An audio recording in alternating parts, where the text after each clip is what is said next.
Já, velkomin í Götustráku og við erum komin með alveg íslenskar mannmaður. Myndirðu segja að þú eru svona með þeim íslenskari?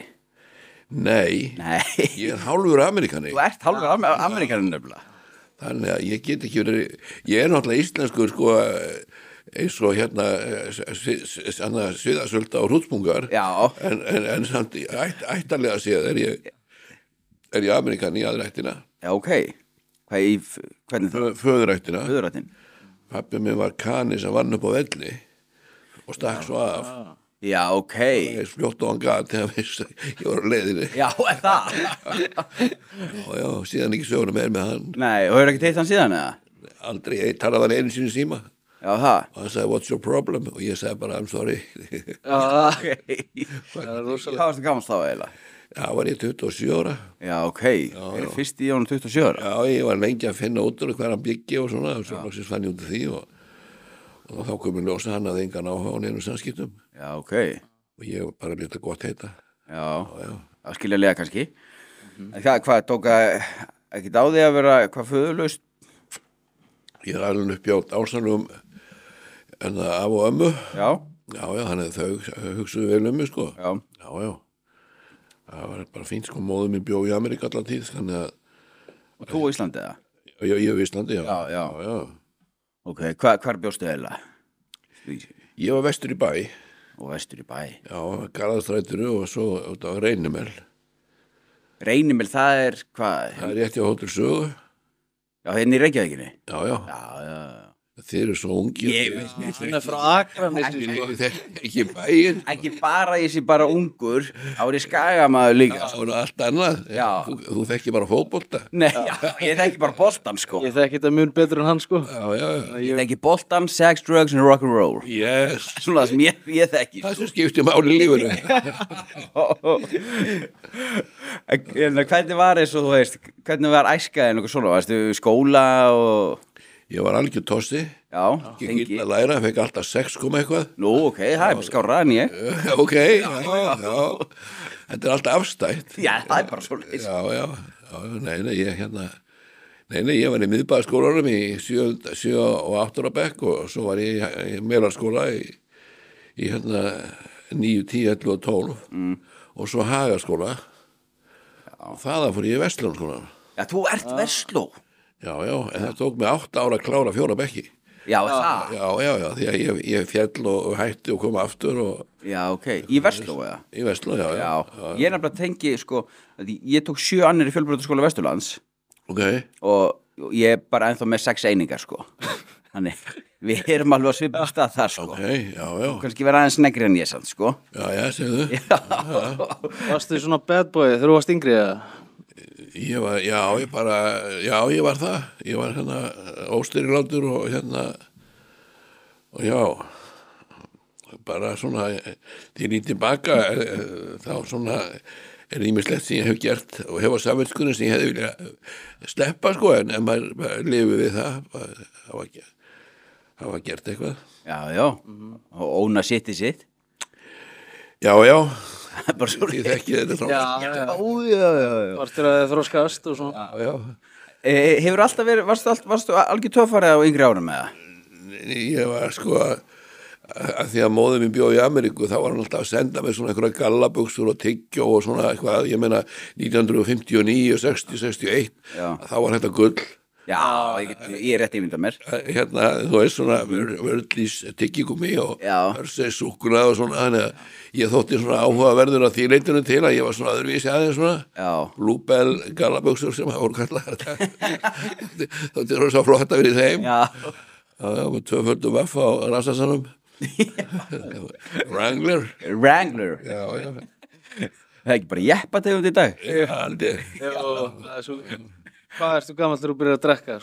Já, 13 ára. 13 ára gamall? Já, alveg bara, það var skrítið maður,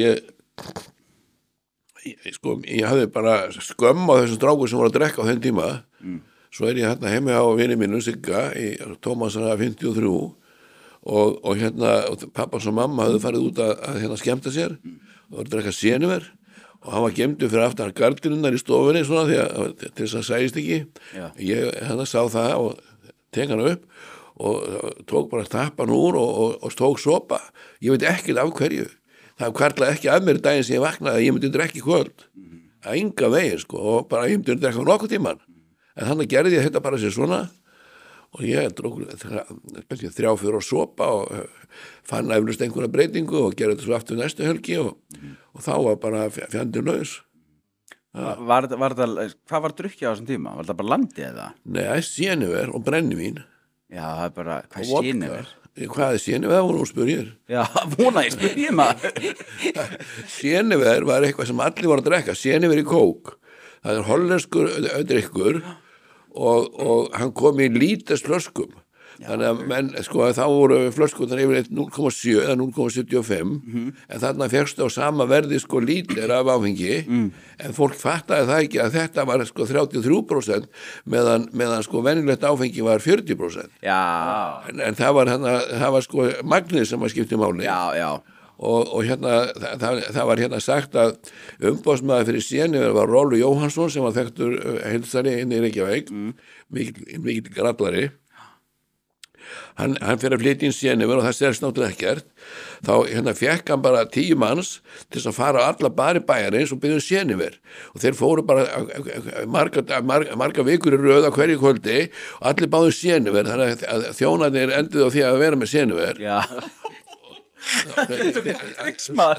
har alltaf verið að byggja Séniver og svo einhvern veginn komst þetta í tísku og nú Séniver í kók, þetta er ekki góður drykkur. Nei. Og hérna þannig að Séniver í kók var svona tísku drykkur, allir að drekka Séniver í kók. Já. Þetta er marketing snilt. Já, algjörlega. Róli Jóhansson var algjör snillingur í svona sölumálum, sko. Já, þarna var þetta, Séniver í kók. Séniver í kók, en á þessum tíma drukkum menn aðalega vodka og brennivín. Já. Og hérna og vodka og brennivín. Já. Og smiklaðan bjór. Og smiklaðan. Já, ég meina, það var ekki hægt að fá hann öðru. Nei. Var hann, hvað segir maður, var mikið af honum eða? Var erfitt að fá smiklaðan? Nei, ekki fyrir þá sem var verulega langað í, þá bara leituður að því, ég meina. Já. Eimskip var með hérna og fleiri hérna skipafélög sigldu reglulega til Evrópu aðalega en líka Ameríku. Já. Og áhöfnin mátti vera með held ég 2 kassa bjór í hverju ferð en þeir eruðu oft fleiri. Já. Þannig að þetta var góð svona auka tekjur fyrir þá. Já. Kokkar voru gjarnir á að vera með marga kassa, sko. Já, það ekki. Jú. Það var sagt að kokkar hefði 1-4 árum í að læra fæi til þess að vera smyglarar. Pappi minn var nefnilega kokkur og sögðu 30 ár, sko. Hann hlýtur á að græta einhvern auka pening á þessu, sko. Tjekka á því. Já, tjekka á því, sko. Einhvern veginn þurfti hann að borga alltaf þessa hluti fyrir mig, sko. Já. Það virkar ekki að banna hlutina. Nei. Og svo fíknefni, það mun alltaf eitthvað nota fíknefni, sko. Já, það er nú eins eitt hérna tilefni, sko, hérna fíknefnin. Já. Það er nóg að smygla því núna. Ég var á veitingastæði í gær og þá heyrði ég svona fólki á næsta borði. Það var að tala saman, svona hugulegt fólk svona með 30 og 40 og hún var að segja að ég eyddi svo miklum tíma og energi í það að koma vínskáp fyrir í eldhúsunni á mér. Og mér langaði að segja henni okkur setur ég bara ekki lítið bóks fyrir grasið. að ég vín er raunverulega hættulega fíknefni heldur en grasið og allt saman. Já. Þannig en hérna fólk vil ekki heyra það. Nei, fólk vil ekki. Nei. Líka mér gjössalega stoppar bara á áfengi, sko. Já. En það segir Valgerður það hérna upp á hérna Vogi að þeir sem eru bara í brennivínu, þeir eru langvest farnir af öllum. Já, bara koma fréttum það í gær eða ekki? Já, það er svo sem ekki í gær. Nei, þú var að sjá þetta. Já. En hérna, og einu sinni fór ég á ráðstefnu í Ameríku 1985 á Ed's Hill sem var svona systur meðferðarstöð Vox. Já. Þar voru mættir allir helstu hérna sérfræðingar í fíkniefnum og áfengis ráðgjöf Bandaríkjanna. Og sá sem var aðalspíkerinn, hann sagði sko að ég væri með 10 hérna hættulegustu fíkniefni sem þið þekki í dag á borðinu hjá mér og svo var ég með áfengi og ég mætti bara útiloka 1, þá myndi ég útiloka áfengi. Það er lang hættulegast. þannig að en þetta bara einhvern veginn við höfum bara fáið í friði með okkar Já, annars verða allir trilltir. já, ég heldur betur Já. Manstu hvenær áfengi byrjaði að vera vandamál fyrir því, svona fyrst? ég hugsa bara strax því ég byrjaði Já. já. Ég hef stundu sagt í gríni sko my first drug of choice það var sigur þegar ég var 5 ára Já. þá hérna svefst ég einskis og stál úr buddunum frá alveg hægri vinstri til þess að fara í sjoppunar á hodni og kaupa massibanlagrís Það ekki? Massipan lakrís? Jú, svo að ekkert eitthvað bregðast að vel. þetta er eitthvað sem þið þekki ekki Við fyrir mig Twixið eða eitthvað í dag. það var algjör bylting þegar Prins Pólo kom Já, það. algjör, það var alveg bara fólk held ekki vatni og þeir sem voru eitthvað flækjast erlendis til Bretlands og svona og komið heim með Macintosh-dósir, þetta var gull Já. algjörlega, nú hérna eru alla búði fullar af fleiri 1000 boxum af Macintosh sem vera ánamót sko og þykir ekkert lengur fínt að fá Macintosh en Nei. það er jafn gott Já. Svo lengi sem það er ekki bara bleikumólaðin réttir. Það er bara standart núna, það er allir með það, sko. Já. Hvernig, varst eitthvað á sveit, svona, þetta ekki svona sveitaballa tímið að það? sko ég byrjaði ekki að fara á sveitaböll fyrir en skal ég segja þér ég fór að sjá félagsheimili Festi í Grindavík Byrju, hvað er það? Hvað er það? Já, við erum með þetta að skrifa niður, sko. Ég veit það, en ég er svona að spyrja. Halló. Hérna, ég fór einu sinni á sveitaball þegar ég var 14 ára og drakk mig svo fullan að þetta bera mig út og heim.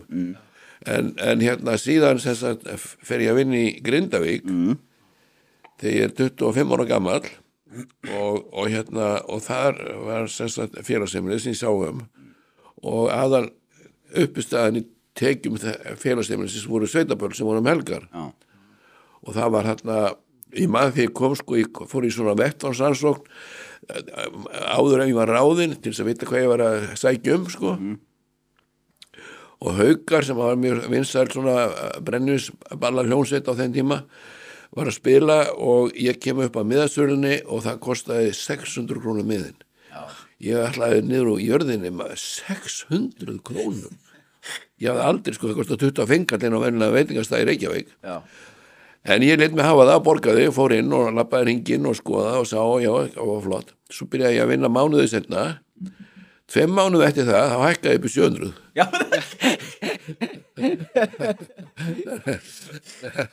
það er svona að maður fljótur að breyta Já. Ef fólk vil komast inn á staði, þá ferði það bara inn á staðina, sko. Að borga bara sitt verð. Já, þá dagar sko það maður seldi kannski eina kók á haus sko því að fólk var bara með brennivín með sér og það drakka bara stút og hérna baka gardinur og svona já, en hérna það var ekki sko áfengi á sveitabörunum í galum dag Var ekkert áfengi? Ég bara þeim sem kom með það Já, þú komst alltaf með þinn eigin pela bara það ekki og... Já, eða flösku eða eitthvað Já, og var svo bara í lópapeysu bara með nefn á loftið eða Já, það var hérna það var gjarna sko, það var tekið sko á vívitingastöðunum í Reykjavík, það var gjarna tekið áfengi af mönnum þegar voru að fara inn sko okay. Og svo stundum tóku dyraverðinar og seldu svo kona á svörtum seldu öllum sko Já, það ekki sagði stöðmenning á landa sko En hvernig varstu eins og þú veist þegar þú varst fullur og yngri ára varstu eitthvað í slagsmálum eða var eitthvað vesen á kallinum Nei, ég var eins og trúður sko ég blindur á öðru Já. Og þegar ég drakk þá datt sem sagt blindu á svolítið niður þannig ég var svona svolítið sérstakur sko og fólk horfði á mig og svona jafnvel fór að hlæja þegar ég var svo skrítin sko en ég var aldrei að slást Nei Ég forðaðist það eins og heitar en samt sem áður þegar ég byrjaði að vinna í félagsheimilinu þá hérna sagði við sjálf mig ok, ég ætla ekki að drekka í vinnunni núna í þessu starfi að því ég hafði haft það fyrir síð að drekka í vinnunni, ég var að fullur kokkar geta það ekki annan, ég var að fullur Já, ok þannig að ég byrja 2. maí 1974 að hérna í Festi í Grindavík og 17. maí var ég byrjað að drekka í vinnunni og ég drakk á hverju einasta balli hálft ár og ég var farin að slást í kúnana Já, er það? Það var ekki góð því Nei. að þeir í Grindavík kunna slást Já, er það ekki? Já. ég var eins og álfurtur hól sko. Já, ok. Já. En svo hætti ég að drekka það og drekka ekki til 3 ár þá sko Já. já. Og hvað, hvað varst í kokknum áður en þú ferði þetta? Já, ég byrjaði sko að vera ræður og kokkur þegar ég var 18 ára Já. hjá loftleðum, ég Keflavíkurflugvelli. Já. Og hvað, svo ferði hvað Bandaríkina, eða? Er það eftir festi? Já, það var eftir festi. Sem sagt, þegar ég var búin að vera í festi í 3 ár þá getur hún sagt ykkur að þetta er í mynd. Já. Ég var að vinna upp á Keflavíkurflugvelli þegar ég var 16 ára hjá Íslenskum aðalverktungum. Okay. Og hérna þá komst maður upp á lag með það að fara í klúbbana. Það voru 5 klúbbar sem var á vegum hersins. Og við gátum staðið svona fyrir utan hérna, það var eitt sem hétt Viking Club, þar voru þeir yngstu og óbreyttustu og maður stóð þar fyrir utan svona eins og hundur sem var að bíða til beini og svo þegar Amerikanir voru að fara inn að fá sér bjór sem kostaði 25 cent þá svona bankaði maður í það og sagði will you sign me in því að þeir þurftu sko, þeir máttu bjóða gestum og svo skrifuðu mann inn og svo lit maður sér bara hverfa fór að drekka barnum en ég hafði séð það að margir af þessum strákum að því maður tala nú við marga þeirra sko og að fann að kannast við þá að þeir voru búin að vera í háskóla sumir og þeir voru allir flesti með svona sérstakann skólarhing og hérna mér langaði rosalega í svona skólarhing og hérna en sko ég vissi það ég gæti keypt að nota hann í bara pawn shop en ég vildi ekki eiga svoleiðis skólarhing ég vildi eiga skólarhing sem ég hafði unnið sjálfur fyrir þannig að þegar ég er búin að vera í festi í rúm 3 ár þá ákvað ég að fara til Ameríku og klára háskólanám til þess að geta fengið skólarhing bara til að geta fengið hringin það var svakalega stórt í þessu og hérna ég sé ekki eftir því en hérna ég beið svo spenntur eftir hringnum að ég átti erfitt með mig sko Hvað ertu gamall þegar þú farið hringin?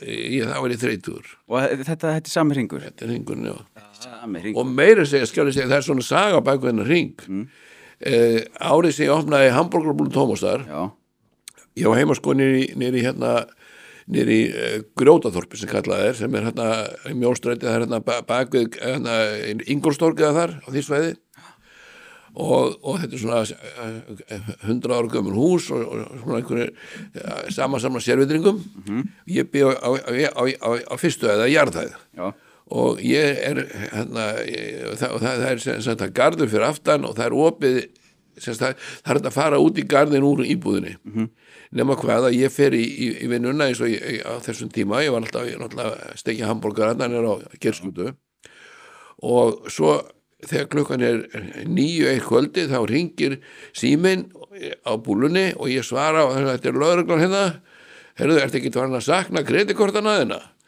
Ok, ég vissi ekki hvað hann tala en þá hafði sko hurðin út í garðin hafði verið opinn og það hafði farið fólk miðandag inn í íbúðina mína og stóruð öllum kreditkortunum og meðal annars þessu hring og hérna og sem ég fekk kreditkort tilbaka því að það var búin að ná í bóana og allt það en hringi fekk ég ekki en Snorri sem síðan var hérna skal ég segja formaður lögreglufélagsins hann var þá sem sagt það sem við köllum í dag leynilöga eða eitthvað og ég var búin að lýsa þessu fyrir honum sem sagt hverju hafði verið stólið það var meðal annars þessi hringur hérna og þessi hringur hérna sem óföðuvenum smíðaði herðu, 2 ára setna þá ringi Snorri í mig og segi herðu, ég held ég sé búin að finna hringin Nei þá var munað eftir lýsingunni og svo var einhverju gaurar sem voru teknir með þýfi og það var meðal annars þessi hringur og það var fljótur að spotta þá mundi eftir þessu samtali okkar 2 árum áður það var ótrúlega sko ég var svo ánæður ég menna þetta hérna my identity og þú búin að vera með hann aðeins síðan Já, nei, ég er svona af og til en svona núna undanferðin ár hefur verið með hana því að ég er svona Já, ég er svo stoltur á honum, sko. Já. En þetta er bara BS. Já. Ég fór í háskóla, kláraði þar BS, sem var Bachelor of Science. Það þykir ekki merkilegt í dag. Nei, ekki það. En á þeim tíma, 1978 eða 9, að þá var BS bara flott próf, sko. Já. Núna velja allir bara að vera professorar, masterar og ég veit ekki hvað, sko. Já. Það er eins og í gamla daga þá þótti fínt að vera gagnfræðingur. Já. Núna þarf þetta að vera algjör séni í einhverju, sko. Já, núna verður að hafa háskólapróf til þess að vera sama á gagnfræðapróf í gamla daga. Já. Þessi hringur hefur farið víða þá, sko. Já, ok, svo var hann alltaf gemdur hún í skúffi og bóanum í þeir eru ekki að selta. Já.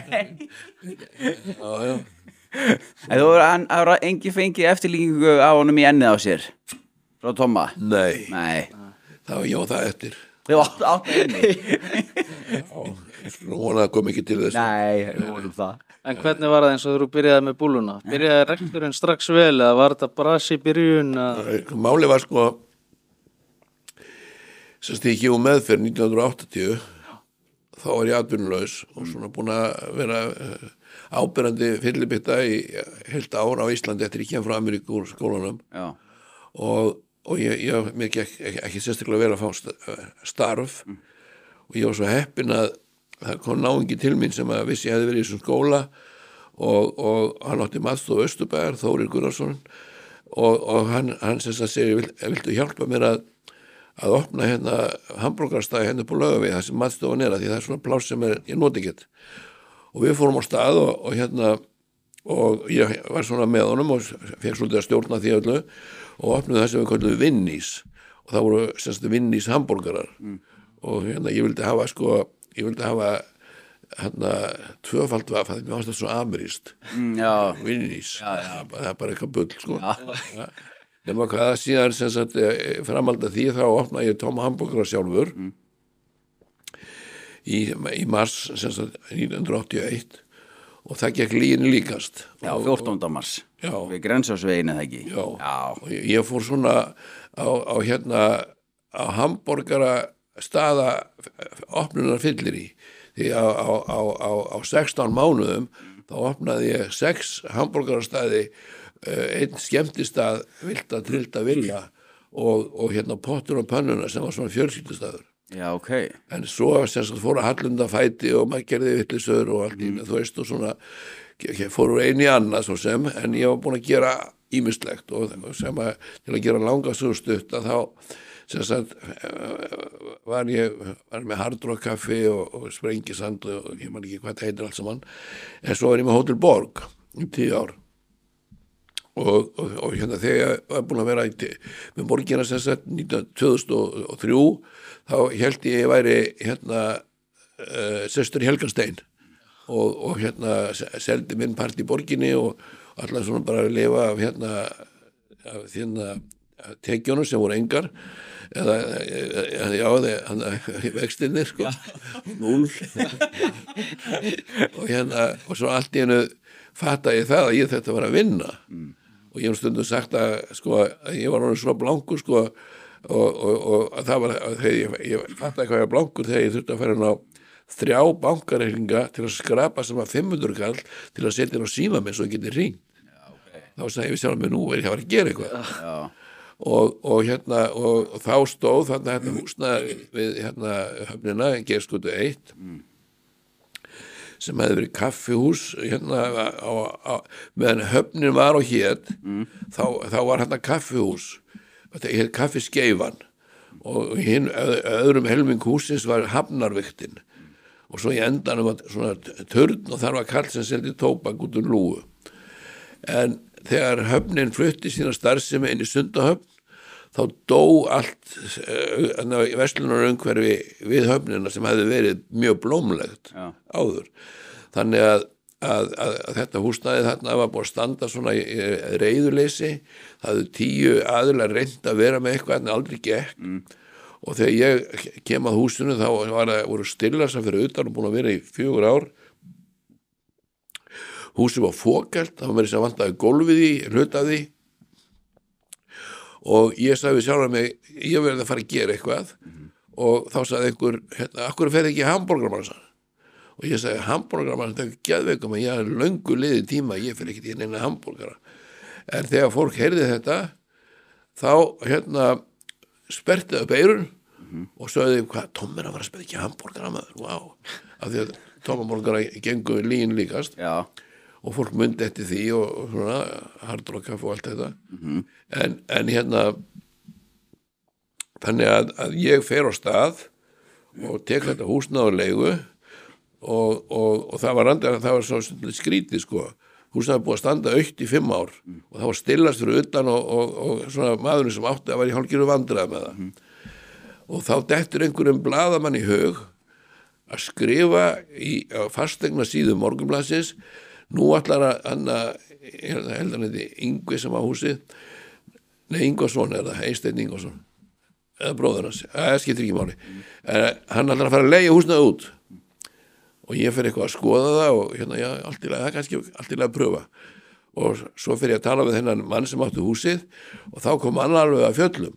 Hann var ekkert að fara að leiða þetta út. Okay. En blaðamaður hélt hann alltaf að leiða út. Já. Þannig að það var mér til lífs að blaðamaður skildi hann ekki vita betur. Já. Og þannig að það verður úr að ég tekja þetta á leigu og það var bara eins og manni mælt, sko, að það bara fylltist húsi bara strax fyrsta daginn og þetta var algjör ævintýri strax, sko. Svona láið þetta væri svona Tommaborgara ævintýri, sko. Já. Þetta er hvenær? 2004. Já, þetta er 2004, þá opnar aftur 10. apríl 2004. Þá byrjar helvitis partíið. Já. Og sér ekki eftir því í dag. Nei, maður lifandi. Nú er til dæmis, hvernig gerir maður bara borgara? Nú er ég svona, ég er á fertugsaldri og allt svoleiðis og ég var að reyna að steikja hambúrgarnu daginn, en það er alltaf rátt á milli, sko. Ok. Og það er alveg saman hvað ég meina lengi á pönnunni, sko. Okay. Það er bara, ég veit ekki hvað ég er að gera, sko. Mér finnst þér aðeinslega góðir hráir. Já, er það? Já. Og vera smá hrátt í miðunni, eða? Alveg endilega. Já, ok. Já, mér finnst gott líka. Já, ok. Það var vel rautt bara. Dóttir mín, hún borða bara, hún er 16 ára. Já. Og hefur búin að borða hambúrgar í mörg ár. Já. En hún er bara kjöt og brauð og hún vil hafa það blöyt, eins og hún segir. Já, það. Þá meinar hún að vil hafa það á medium rare eða rare, sko. Já, ok. Þannig það þarf ekkert að vera... Þú kannt þetta. Ég kann þetta sér. Já, ok. Þetta er bara meðfætt. Já. En þú getur ekki verið að fá mig í vinnu að því ég er bara upptekinn. Nú? Nei, alltaf eins og staðan er núna, sko. Þú vantar alltaf góða steikjara. Það ekki, já. En hvernig er þetta svo, þú opnar á miklu fleiri stöðum og opnar einn á Erlendis líka, ekki? Erlendis. Já, þetta getur svona hægt og rólega. En sko, þegar ég var búin að vera með opið í 1,5 ár, þá fekk ég þá flug í höfuði, sko, því að sonur minn, sem er mikill vinur minn, hann var búin að búa nýra á Miami í 15 ár og var með það fyrirtæki og hann sagði, okkur opnar ekki nýra á Miami og við ákvæðum það að gera það í sammenningu. Svo ég sel einum af starfsmönnum mínum sem var þá Búluna, Örn heitir hann, Reynsson og hans fjölskyldu og ég flytt niður á Miami, keypti mér sér íbúðina á South Beach. Já, ok, ég veist ekki. Komin í gýrin, sko. Já, orðin litli gæinn. Já, alltaf var fann að kíkja í kringum mig að finna, sko, þetta er svo, fyrir Íslendinga fara til Ameríka að selja hambúrgara, það er svo að selja bakarabarni brauð, sko. Já, þetta ekki, já. En ég var komin niður þetta og ég var komin inn í þessa íbúð og ég var fann að lindi í kringum mig, en ég hafði í millitíðinni kynst konu sem ég var svo hrifin af að ég bara, réði ekki við sjálfa mig, svo ég flutti tilbaka eftir bara 3 vikur. Já, 3 og svo kom náttúrulega hrunið og íbúðum að selja fyrir slik og ég veit ekki hvað.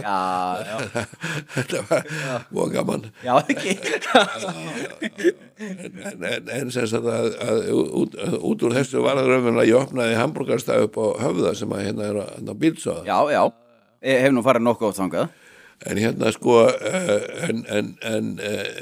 en svo þessi staði sem opnaði síðan í London, það var fyrst staður sem opnaði, það var algjör tilviljun, sko. Þeir komu til mig skal ég segja Valgarð Sörensen og Túlin Jóhansson, þeir komu til mín, þeir voru nýbúnir að opna Laundromat í Austurstræti sem gekk lýginni líkast og þeir sögðu, heyrðu, megum við ekki opna í Kaupmannahöfn af því að Friðrik Weisebel sem opnaði Laundromat uppalega í Danmörku að þeir voru í samstarfi við hann sem með Laundromat hérna en þá segi ég eins og var að strákarnir sem eiga búluna við höfnina að þeir eru með sko raunverulega lofurðum það að þeir megi opna í Kaupmannahöfn þannig ég get ekki leyft ykkur það en þeir megi opna í London að þið viljið og þá vildi svo til að þeir þekktu Robba Kronik sem var búin að búa í London þá í 6 ár Robb frægur útvarsmaður Robbi Kronik, rappari mikill geni algjör gaur þannig að þeir þekktu hann Robbi þekkti London og þeir fóru á stað og fundu húsnæði þarna sem var átt að vera að rífa og þeir sögðu við okkur sem áttu húsið þeir megi vera henni 8 mánuði bara að borga hálfa leigu og þetta var gamalt kaffihús sem heit Marylebone Café og var búin að vera lokað í 2 ár og var allt í niðurnýslu og við heldum við getum notað svona slatt af því sem var þar inni sem kom í ljós gátum ekki en það var önnur staður og sent við vorum byrjaður inn í þetta þannig að við fengum að vera hann í 8 mánuði og það var bara ótrúlegt sko, það var bara það fylltist bara strax á fyrsta degi og einhverju gaurar frá Íslandi að selja hambúrgara í London, það var bara ótrúlegt sko. Fáránlegt algjörlega og eitthvað hjálpaði nú til að það voru svona einhver viðtöl við mig og þá kom ég ljós að ég hefði verið með Hard Rock kaffi sem að fólk þekkti skilurðu, þannig að ég var svona ekki alveg óþekkt stærð og það gekk alveg rosalega vel að þarna, þú veist og menn, það var plástur í 30 manns og það var stundum 50 inni og þú veist og sko forríkir menn frá útlöndum sem byggja í London og koma 200.000 punda bílum þeir stóðu sko og fengu bara svona 20 cm svæði voru alls sælir að borða hambúrgarna fallega konu við sér við hlið og alveg bara fíluði sér flott sko. Geðvig ég man að bleftir sko hvort það verið David Beckham eða eitthvað sem var fyrir utan staðina eitthvað svoleiðis nei sko svo eftir þess 8 mánuði þá fluttum við okkur í næstu götu og við opnum stað sem var svona aðeins stærri og svona meira lagt í hann og svo sem sagt eftir 1 eða 2 ár þá bara allt í David Beckham var að köpa sér hambúrgar var það ekki og hann bara kom eins og hver hann kunni bara með sinn sixpensana og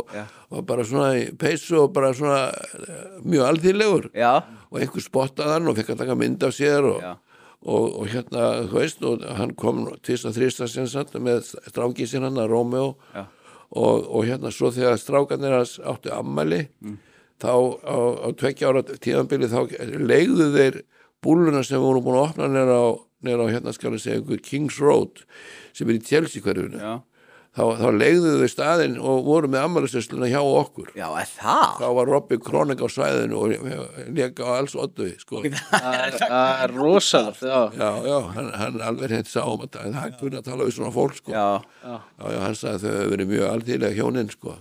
Beckham og hún hvað heitir hún? Victoria. Ég meina, ég get rétt ímynda mér eins og ég var með Beckham, ég er í kvíða kasti með Tom og hambúrgarabúlunni hjá mér sko. maður verður starstruck ég trúi því þú hefur alltaf verið mikið svona að rífa í lóðin og svona, hvenær byrjaðu á því? það saga að segja frá því 1981 var haldið í Broadway, rockhátíð sem kallað var, það var félag íslenska hljómlistamanna 50 ára afmæli félag íslenska hljómlistamanna hjá Óla Laufdal í Broadway og hann komið fram svona, ég segi 10 hljómsveitir, gæti að verið meira eða minna en allavega cirka 10 mismandi hljómsveitir frá mörgum tímabölum meðan sko Siggi Johnny fram og alveg fór á kostum sko en egoið kom þarna og Bubbi Mortens var í stuði fer úr og ofan og hleypur sviðið og bara flottur sko og ég fer heim kvöldið og ég fer úr og ofan horf í speilin og ég segi, ég mér langar að gráta. Ég var þarna 32 ára gamall og ég sagði sjálf mig, ég verði að æfa eitthvað, svo ég byrjaði að æfa þarna og það gekk nú ekkert mjög vel að því að maður svona var ekkert íðinu að koma skilur og maður alltaf býðir árangrinum. Já. En svo endaði með því að þarna skal ég segja áramóti 83, 84 að þá flyt ég til Los Angeles í 1 ár og fór að æfa þar í Gold's Gym sem er svona með the mecca of bodybuilding. Já, alveg. Það sem að Schwarzenegger og Stallone voru að æfa í gamla daga sko, fílaði sér sko. Þannig að ég var þar með Sveinbirni Guðjónsson sem var búin að vera mikill frömuður í bodybuilding á Íslandi og hann, semst við byggum saman íbúð þarna bara og æfðum á hverjum degi í Gold's Gym og þá svona einhvern veginn fór boltinn á stað sko. Og síðan hef ég reynt að vera reglulega en það er með æfingarnar eins og A-programmið ef maður fer ekki á A-fundi að þá smá saman snjóar í sporin og maður gleymir því hvernig það var og heldur maður geti drukkið að það snjóar líka í sporin ef maður hættir að æfa og einhvern tímann, þú vart ekki hérna með mynd sko 1996 og tekið hann með mynd í sturtu það horfði ég á myndina og ég sá ekki niður Já, og það einhver perramynd Nei, það var ekki bara kona mín það var bara að stríða mér Þannig að ég fór að æfa aftur á fullu og ég er eiginlega búin að æfa nokkuð reglulega síðan sko ég meina þú ert í besta formin hérna inni ég þakka fyrir það já Þannig að þú ert í örklass bara að æfa Já, ég fer þangað ég reyna að vera sko 4 sinnum í viku en það er stundum 3 staðar þú veist, já meðaltalið það er svona gaman, ég meina 74 ára gaman kall sem að á góðum degi teki 100 í bekk en hérna, það er mjög góð dagur það er grjótarlegt sko Þetta er alveg magna maður Hvernig við heldum að til dæmis eins og edrúmennsku nú ertu búin að edrú bara vel yfir 40 ár Já, 43 ár það var hérna það var plaggat upp á Sogni gamla dag sem var svona það var hérna maður á Eyðeyju ég veit ekki hvað Eyðeyjuna líti út það er svona sandur, pálmatré og svona einn maður sem þarna og hann var að lesa flöskuskeiti og það stendur sko don't drink, go to meetings read the big book þetta er raunverulega svona rauði þráðurinn í að vera edrú er að fara bara og á svona 12 spora fundi og sinna prógraminu reglulega sko eins og maður gerir með æfingarna sko maður þarf að if you don't use it, you lose it og það er bara svoleiðis með áfengisneysluna maður þarf að sinna og svo náttúrulega eins og þið kannski vitið að hjálpa öðrum skallar að sponsa og og vera bara að fara í sporin og það er svona 12 spor A-samtakana eru notuð held ég í yfir 130 mismunandi félagskapar sem hafa tilengað sér 12 sporin og þau eru sem sagt persónu uppbyggjandi og þau gera ráð fyrir því að maður sé í stöður í endurnýjun eða þannig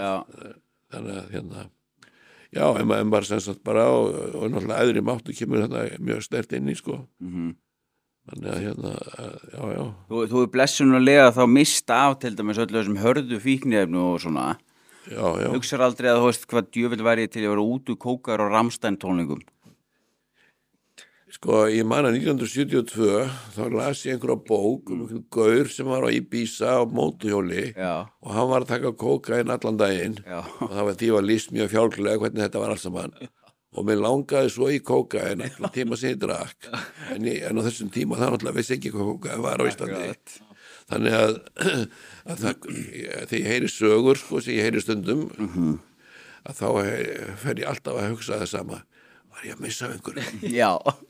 Var ég að missa af einhverju? Djöfull maður. en hérna sem betur fer þá veit ég var ekki að missa neinu þó að það hefði verið gaman í 10 mínútur eins og Bill Wyman sagði, bassarleikarinn í Rolling Stones sem var nú þekktur svona gleðipinni og hérna mikið fyrir hvað fólk og svona, hann sagði eftir á að giftist og hérna var hann svona ráðsettur, þetta gaman í svona korter, sagði hann. Og ég hugsa að sé sveipa með hérna þessi hörðu efni, sko. Maður sér menn alveg hreint bara niðurbrotna bara og þó er þessi búin að vera edrú í einhvern tíma og byrja aftur að þeir eru enga stund að fara á þann stað sem þeir hefðu haldið áfram. Akkurat. Það maður fyrir alltaf dýbra og dýbra bara í vonleysi og deburð og bara sjálfshattur og... Maður bara eldast við þessa korter svímu aftur og aftur. Já, hún kemur ekki aftur. Nei, hún kemur nefnilega ekki aftur, sko. Skikki er búið, sko. Skikki er búið, sko. Það var partíð búið. Næstu með eitthvað svona morgunrútínu, það sem þú, eitthvað sérstaka, það sem þú fer með bænir og...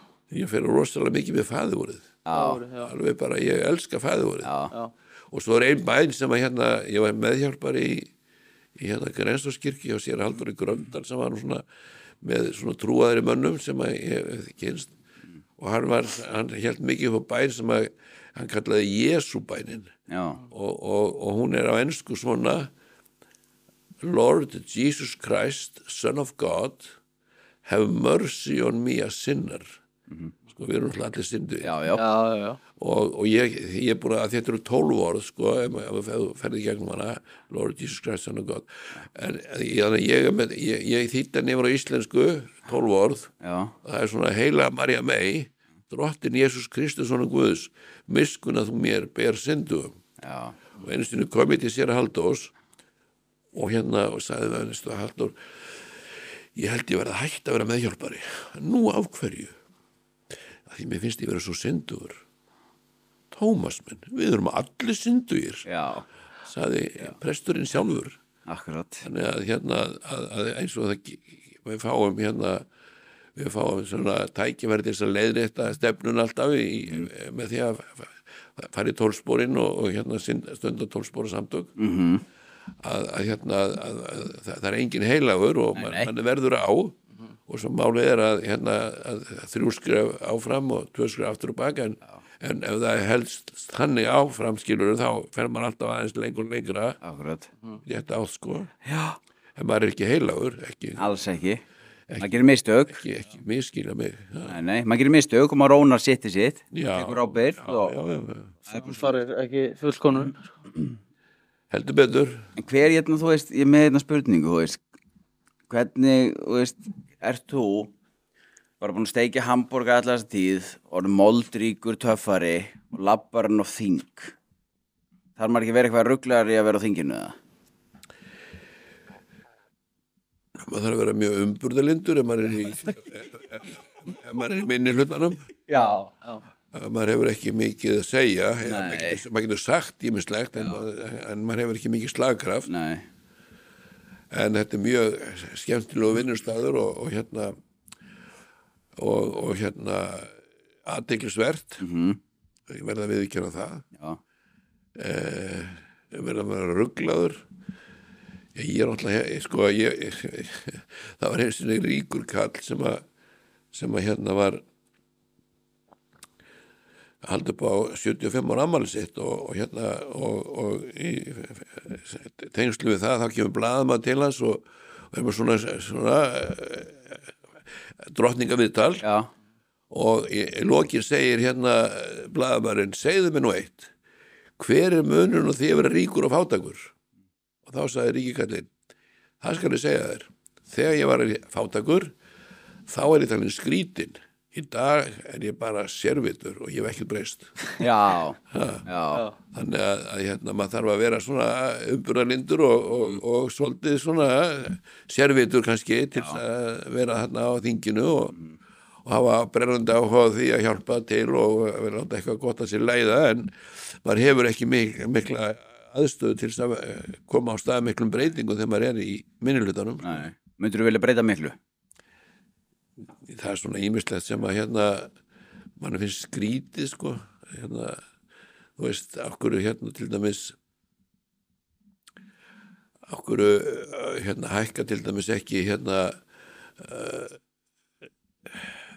skal ég segja ykkur greiðslur til lífeyrisþega og öryrkja eins og verðbólgan skilur það er ákveðin einhver uppæð og svo allt í hún orðin miklu lægra en nú var skilur og það er svona ýmislegt sem ég finnst svona kannski að þeir taka tillit til 100% en menn halda fast budduna og hérna er ekki tilbúinir að breyta því. Akkurat. Mér finnst líka mjög skrítið sko að hérna persónufrádrátturinn að hérna hann er eins og sami núna fyrir 10 árum. Hann er ekki hækkað 2-3.000 á mánuði eitthvað það er alveg. Það er mjög skrítið að hérna því að launin að hækka persónufrádrátturinn ætti að hækka í hlutfalli við launavísturinn. Já, í samræmi við. Já, þannig að þetta er svona ósangjant og það er eins og menn veit ekki af verðbólgunni þegar þeir eru að taka þessar ákvarðanir. Akkurat. Það er góð punktur sko. Já. Hvað hvernig tekur eins og mótlæti? Kommentakerfið á DFF, þú veist, lestu kommentin? Ég reyni að lesa það ekki. Nei. Hlustar ekkert á vesalinga? Það er fólk hefur sína skoðanir það verður bara að taka því eins og það er sko en jú, auðvitað hérna en ég er alltaf að lesa það aftur og aftur hinga og þanga sko, maður á bara að láta það sem vindum eru þjóta þegar hvað menn er að tala og hugsa hann veist, það er svona síns hverjum og það verður bara að hafa það Já, nú við erum að fá smjörþefin af þessu sko komnur svona nokkur sem á DFF og þegar þú far komment á DFF þá er ekki eitthvað mikið að rósa þér alltaf sko Nei, mjög sjaldan sko Já, þetta er mikil reiði og svona í þessum skriftum sko fólk á rétt á sinni skoðan eins og segir sko. Jú, það verður bara að lifa við það. Já, það er bara svoleiðis. Það er bara gaman aðeins. Það getur ekki allir verið lígi glað og hoppandi kátir sko. Nei. Það er bara svoleiðis. Þú ætlar að vera forsætisráðari, ég las það. Já, hérna, það er ekki öllu úti.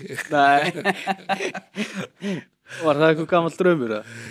Það var ekki gamall draumur jú, sjálfsögðu en hann byrjaði þannig að ég var hann á Flórida að vinna á hérna Deerfield Beach Country Club sem var svona golfklúbur þar sem var ekkert nema svona milljónarmenningar frá hérna Norður Ameríku, Kanada og New York og sveiði þar og þeir kom ekki annað niðrittir sko í hérna fyrir jól og voru fram með páska og ég er að vinna þarna sem þjónn og þeir eru þarna meðlimir, einhverjum svona spaðar og hérna og eitt skipti þá er hérna maður með móður sína og hann er með konuna sína og 2 börn og móður sína sem var í heimsókn móðurinn var frá Noregi svona eldri kona, ég veit ekki hvað hún er hún hefur 75 ára eitthvað þegar maður er sko 30 þá veist maður allir gamlir sem orðin 50 sko ég átti mig ekki alveg á því þetta var þetta mamman þannig að hún var fullorðin og þegar hún ég sá þetta borð og þegar hún áttaði sig á því að ég var frá Íslandi þá hafði hún þörf fyrir það að spjalla af því að henni fannst svona við eitthvað tengjast hérna, sem var bara fínt og þegar kvöldið er búið og það er búið að borga reikningin og þau eru svona að gera sig klára til þess að fara, þá kallar hún á mig og tekur í báðar hendur, situr svona og horfir upp og tekur í báðar hendunar á mér og segir alveg graf alvarleg one day you will be the prime minister of your country. Já, það. Ég meina að þessi kona, sko, hún virkaði ekki eins og hún var í beiluð. Nei. Hún virkaði á mig svo segi fram í tíman. Já. Þetta satt í þér. Já. Þannig ég hef búin að bíða eftir rétta tækifærunum til að fara í stjórnmálin og það komu núna, sem sagt, Inga Sæland var svo djörf og huguð að taka sensin á því að setja mig á fyrsta sæti í Reykjavík Norður. Já. Þannig ég var nú reynda búin að tala við einhvern annan, kannski 1 eða 2 og þeir, sem sagt, jú, vissi hver Tómamorgur var en þeir voru ekki til í slægin en bara slá til og hér er ég. Hér er mættur. Ég vil að þú ert komin í götustrákar hlaðvarpið. Eitthvað er að ganga á kallið. Já, það er góð þangað. Nei, það er góða punktur, sko. Ef þú getur gefið yngra fólki eitthvað svona ráð lífið, hvað myndirðu gefa því? Ég get sagt þér það. ég lét mig dreymum það alveg frá því 1970 að verða fyrsti Íslendingur til þess að flytja inn Rolls-Royce eða Bentley til Íslands. Já. Og 1984 þá ég út í London með Úlfari Eystensinni sem átti 3 frakka, fallin frá og ég segi hann Úlfar ef ekki að kaupa eitt Rolls og fara með til Íslands, gamlan Rolls og Úlfar segi já, bara góðum mynd og við förum og finnum út í hver eru seldir gamli Rollsar og förum þangað í vettvarsrannsókn og þá komum við bílasölu sem hét Frank Dale and Stepson og þar inni var í stórum svona sal alveg hellingur á alls konar Bentleyum og Rollsum og svona einhverjum flottum bílum og meðal annars áttu þeir bílinn sem var aðal proppið í Goldfinger myndinni sem var Goldfinger keyrði á svona gömlum svona 1930 eitthvað blæju bíl eitthvað þeir áttu þennan bíl og hann var svona upp á palli svona til svona auglýsa fyrirtækið nema hvað að við förum að skoða bílana og það verður úr að ég festi kaup á 17 ára gömlum Bentley sem ég gæti ekki borga á borðinu þannig ég sagði það nokkuð ekki að kaupa hennar bíl og ég borga eitthvað, hennar kostaði 17.000 pund held ég eða 15.000 pund ég gæti ekki borga það út, ég borga hann 1.000 út og svo sagði ég ég borga bara mánaðarlega þangað til ég búin að borga bílinn upp á tekjan en þetta bílinn minn ok og þannig að það tók einhverja 1,5 ára að borga bílinn og svo loksins þegar það var tilbúið þá fer ég út að ganga frá kaupunum og pappirunum og því að skilur nema hvað að Frank Dale þessi sem átti bílasöluna uppalega hann var komin á níræðisaldur og stjúpsonur hans satt og bræðurnir sáu reksturinn en nema kallinn mætti á hverjum degi í vinnuna og var bara að flækjast þetta því hann ekkert annað að gera og hann var með staf og hann eitthvað að labba hann og svona eins og hann gerði alltaf þegar hann var hann og ég að labba líka því að ég hafði ekkert að gera en að býja eftir að þeir kláruðu pappirana og við förum að tala saman og ég segi við hann Frank Dale, segð þú mér ég ungu maður að hefja svona minn feril í viðskiptum við gefðu mér nú eina svona ráðleggingu til þess að fara með út í lífið og hann labbar einn hring svona í kringum með svona þar sem ég var og svo setja hann stafir hann í gólfið og horfir graf alvarlega í augun á mér og segir Mr. Thomason honesty honesty heiðarlegur og þetta var svo magnþrungið og ég hef sagt að it takes years to build up your reputation, it takes seconds to ruin it ef maður ber gæfu til þess að vera heiðarlegur sem að getur nú verið svona sem margar freistingar á leiðinni að þá kemst maður ansi langt þannig að ef ég að gefa einhverja eina ráðleggingu en svo sagði Isaac Tigrid sá sem að stofnaði Hard Rock Café í London uppalega 1971 og ég kynntist og hann var hans sem að gerði við með þennan nafnlegu samning Hard Rock á Íslandi og ég var svolítið í kringum hann giftist síðar Maureen Starkey sem hafði verið eiginkona Ringo Starr og þannig þetta var svona svolítið spaði og hann sagði við mig fljótlega eftir í kynstúrum ef þú gerir eitthvað sem þið finnst gaman að gera og gerir það vel þá þarftu ekki að hafa áhyggjur af framtíðinni ef þú hefur gaman að gera eitthvað en gera það illa eða ef þú gerir eitthvað vel en hefur ekki gaman að því það virkar ekki, þú verður að gera eitthvað sem finnst gaman að gera og gera það vel að þá kemur allt hitt að sjálfu sér að því þá fáir ekki kannski endilega hæstu laun í heimi þá ertu bara í þínum eigin heimi og þú bara vaknar á morgnana og þú ert æstur í að fara í vinnuna að því það er svo gaman að vera til eins og Walt Disney sagði hann var spurður hvort það hefði verið erfitt sem að starf hans ævina hefði verið erfitt þá sagði hann I have never worked a day in my life, it was all fun. Sjáðu, hann lendi nú í aldrei þessum hremmingum í kringu það sem hann var að gera. Akkurat. Og þetta svona svolítið spurningum að velja sér atvinnugrein sem að hérna maður fílar og verður sko, það mikill munur á því að vera með það sem Amerikanin kalla career eða job.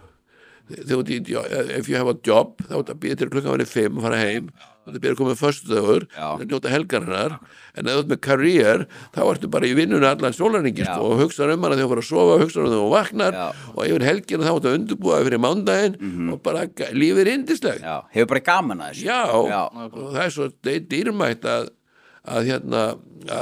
vera í þessum heimi sem að því fylgir eða vera í starfi sem maður hatar þó að það sé vel borgað maður fangelsi. Akkurat.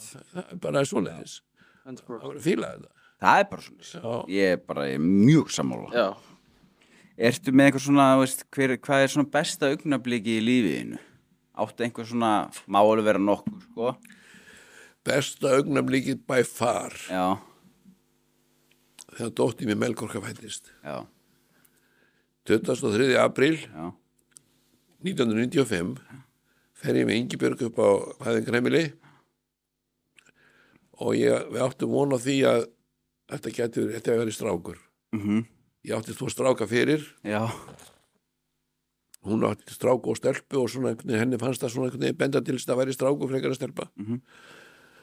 Og mér langaði pílindi í stelpu. Og ég viðst þetta fæðinguna og hún þarna og það tók mjög skamman tíma, gekk mjög vel og þegar ég svona færi mig eftir borðinu til að sjá barnið sem kom og séði stelpa, það skeði eitthvað. Bara himnarnir opnuðust. Þú veist, þetta var eitthvað, það var notalegast á besta tilfinning sem ég upplifði á ævinni. Og hérna þú sagði að mætti að vera fleiri en ein. Það önnur svo þegar þenni dóttir mér fæddist þá fekk ég svona þá var að taka 2 skilur en það ein önnur annar moment sem að mjög dýrmætt í mínum huga og það var því fyrsta eða aðra nóttin á Silungapolli í meðferðinni. Þá ég búin að vera fullur í 9 daga. Ég var búin að vinna, ég hafði verið svona aðstofamar hótelstjórans á hótelsögu og svona, held ég væri svolítið spaði sko. Já. Svo var ég að drekka á kvöldin og reykja hass og svona, þannig að þetta var nú ekki beint beisinn sko karakter hana. Nei. Þannig ég var búin að vera sko í tómur reiðileysi heilt ár eftir ég kom frá Ameríku. Og sem endaði með því ég fer hana á þetta fyllirí og endar upp á Silungapolli og þegar ég ligg hérna inn á svæði sem var kallað dauðadeildin þá þetta var svolítið hrátt allt í gamla daga. Silungapolli var gamalt barnaheimili sem við fengum lánað í nokkur árskilur svona tjastlað upp á það var ekki svona, það var engar svona heilbrigðisreglur þannig sko. Þannig að þarna voru 3 herbyggi sem var svona hvert inn af öðru bara á fyrstu hæðinni og þegar maður kom inn sko, innlási kom inn þá var maður alltaf settur þangað bara geimdur þar í 1-2 daga meðan maður að renna að manni. Já, og ég hérna með hinnum sko það voru svona 7-8 náungar sem voru hérna bara í stóru herbyggi bara saman í herbyggi? Já. Og allir hérna ágæti stemning þar? Ég heldur betur menn gátt ekki sofið og maður heyrði svona þú veist og svona vanlíðan öllur illa ég getur ímyndað okkur 7-8 manns að láta reyna á sér rosalegt ég líka eins og illa gerður hlutur og að velta fyrir mér hvernig stendur því ég komin hingað þú veist ég hefði verið edrú 3 ár í Grindavík áður 3 árum áður og allt gengi vel og allir þekktu Tommy Fest og ég veit ekki hvað og svo þessi frægi Tommy Festi hann var komin í meðferð på Silungapolli sem það þóttu ekki nú fínt sko. Ég lík þarna eins og illa gerur hlutur og að vandrast með sjálf með höfuverk, ég var dofin engin matarlist og mórallin að fara með mig og hérna, þannig ég bara lík og horf upp í loftið og ég fór að fara með æðrulestbænina sem svona bæn sem við þekkjum í þessu tólsporakerfi mikið og ég kunni og hafði farið með hana 1000 sinnum áður sko. En ég fer að fara með hana í huganum aftur og aftur og aftur eins og möndru, bara þegjandi og hljóðlaust. Ligg í rúminu klukkan 2 nóttina og fer með þessa bæn alveg endalaust bara og eftir svona, ég segi 40 mínútur að því að ég svona give og take, þá skeði eitthvað. Það engin lygi, það var eins og álkonan úr Öskubusku hefði labbað inn í herbyggið, lagt hendina á ennið á mér og það hvarf öll vanlíðan. Og þið getið ímyndað eitthvað hvernig vanlíðan, eftir 9 daga fettir í hvernig vanlíðan skilurðu, það bara hvarf, bara svona. Og hérna, ég spratt fram á rúminu og ég var bara óstöðvandi. Líka máttur vænsins bara, getur verið öflug. Þetta var bara alveg ótrúlega tilfinning sko. Þannig að þetta svona, það 3 tilfinningar sem ég svona eru efst í huga mér ef þú spyrir moment svona. Það er líka gaman að heyra. Ég að fara að eignast mína fyrstu dóttur, fyrsta barn, nóvember. Já, ok. En þú veist að það er dóttir? Ég veit að það er dóttir. Já, ekki nema að koma síðan bara strákur, sko. Já. Þannig þá allavega ekki með stórt tippi. Það er bara svoleiðis. Er eitthvað sem gerir Tomma reiðan?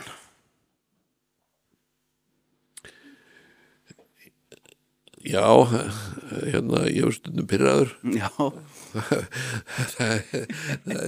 Ég var svolítið pirraður í gærkvöldi. Og það er alltaf sama sem að pirra mig. Já. Þannig að ég bý hérna niður í Grótaþorpi og þetta er 4 hæða hús og það vill svo til að við hliðina á húsinu eru 6 bílastæði. Já. Og hérna húsið á eitt af þessum bílastæðum bara gamalli tíð sko, frá því 1918 skilur, þannig að þá eignaðist eða átti húsið sem part af lóðinu þannig við hliðina á. Já. Og það er efsta bílastæðið af þessum 6 og hérna og við höfum það þannig í húsinu að við notum þetta bílastæði ekki nema þessi allt annað fullt. Þannig að þetta er svona svolítið svona til bara fyrir okkur að því við erum öll með íbúðakort, þannig við megum parkera hérna á svæðinu en svo er þetta svona varaskefar. Já. En það eru einhverjir aðilar sem hafa svona tilhengu til þess að parkera svona upp á gangstétt og inn á þessu svæði sem við erum, þannig að ég kemst ekki í bílastæðið mitt. Já. Og hérna þá verði að það er ekkert mála að parkera sko, þetta er ólöglegt að parkera þarna þeim megin en menn gera það á kvöldinu og nóttinu svona, það komst upp með það og allt í lagi, svo framar að segja skilja eftir, það er nógu mikið pláss fyrir okkur sem erum í þessi ákveðna bílastæði til þess að keyra inn og út en hérna í gærkvöldi var bíl sem var svo illa staðsettur, það var útilokað sko að komast inn í bílastæðið og ef ég hefði verið inn í bílastæðinu þá hefur útilokað komast út úr því. Skilurðu? Og það hérna hefur komið upp á svona, menn hafa lagt það í vana sinn að leggja svona alltaf þarna þannig að við getum ekki nota bílastæði og við höfum lendið í útistöðu við eittina sérstaklega og þetta pirra mig. En tekur þú ekki bara upp síman bara, herrðu, Tommi þingmaður hérna, sæll herra lögreglumaður, það er að taka hana bíl á raunferðina? Já, þeir sem að leggja þetta í vana sinna, þeir eru yfirleitt ekki mjög aðgengilegir. Nei, ég skil þig ekki. Þannig þetta fyrir tjónaraðir. Já, þetta fyrir tjónaraðir. Þetta er bara tillitsleysi, sko. Já, þannig að en þetta er ekki merkilegt, sko. Nei, þetta er svona lúxusvandamál. Já, þetta er algjör lúxusvandamál. Mér langaði líka að spyrja það einu, með húðflúr og svona, hvenær fékkstu þið fyrst tattoo? Ég fekk mér sko eitt tattoo hjá hérna Tattoo Úle í Nýhöfninni í Kaupmannahöfn 1972. Ég var þar á Fyllirí og hérna var búin að hérna láta mig dreymum það í mörg ára sem tattoo. 23 gamall sko. Já. Þannig ég er hérna á þessu Fyllirí og ég er í Nýhöfninni og þá fæ ég mér þessa rós sem er hér. Já. Og hún er búin að vera hér síðan. Já, svoleiðis virkar flúrin stundum. Eiga það til. Svo hérna sem sagt langam alltaf í meira. Já, Þannig að þegar við vorum að opna búluna til dæmis í Malmö, að þá var tattústofa bara hérna með við göttuna og við vorum að bíða og ég hef eitthvað að gera já, og það var laust plás, já. svo þá fór ég þangað og þá fekk ég svona frosk. Já. Síðan hefur þetta komið svona smá saman og það endaði með því ég fekk mig flokk fólksinsmerki hérna. Já, svo með Tommis? Já, ég fyrir utan það, sko. Já. Þannig að öll þessi tattú, þau hafa einhverja tengingu, sko. Dætur mínar eru svona, hafa gaman að teikna, þannig að þær hafa teiknað sumt af þessu. Já, ok. Það er fallegt. Og hérna, þannig að ég er með 23 tattú og ég er ekki hættur. Nei, þú ert ekki hættur. Nei, ég það var með miklu fleiri. Já, en þetta, froskur, er það eitthvað eftir dætuðinnar eða? Nei, því ég átti Nei, þú ættir átt á 1970 eitthvað. Nei, sko, málið er það að froskur er prins í álögum. það er svoleið. Ég á svona froskarhing sem ég var með lengi, mörg ár og þannig að ég segi alltaf þetta er ég. Já.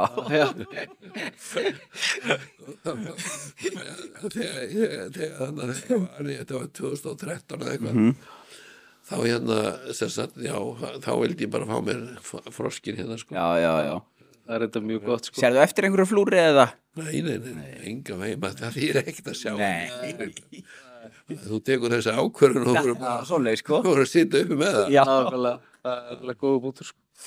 Óttast eitthvað?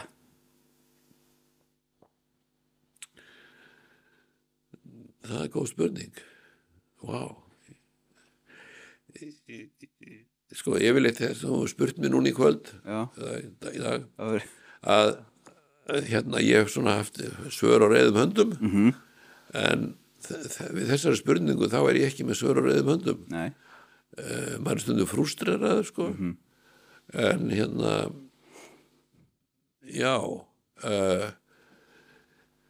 þannig að ég get eiginlega ekki ég get ekki sagt að það sé eitthvað svona eitt sem að er efst á lista yfir slíka hluti, sko. Nei. Flott. Áttu eitthvað svona verstu moment á djamminu? Er það bara þú vaknar þarna sem varst að tala áðan? Já, þannig að því ég var náðu á Silfurhóli. Já. Er það versta momentið? Það er annað moment sem ég skammast mín alveg rosa, 2 moment sem ég skammast mín alveg rosalega fyrir. Já. Og fyrra momentið skal ég segja ykkur að því ég sagði ykkur ég fór í Vestló. Já.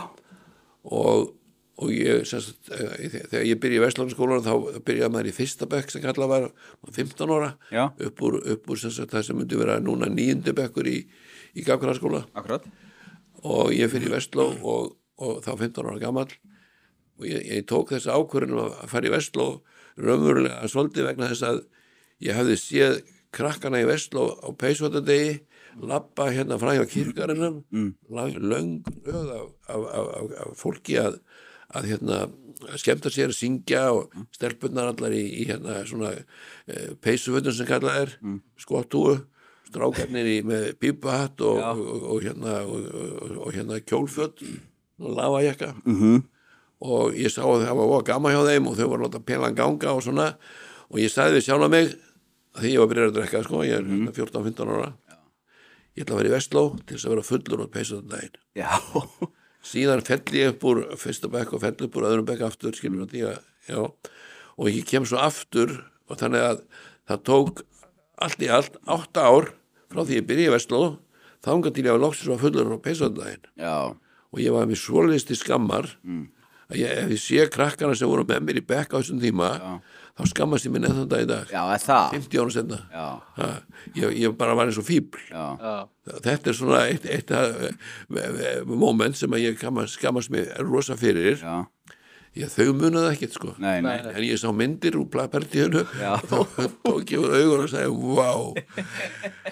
En svo er hitt momentið, það var raunverulega bara einhverjum mánuðum áður ég fór í mína meðferð núna hérna í 1980. Já. Að ég er aðstofamaður í Dale Carnegie.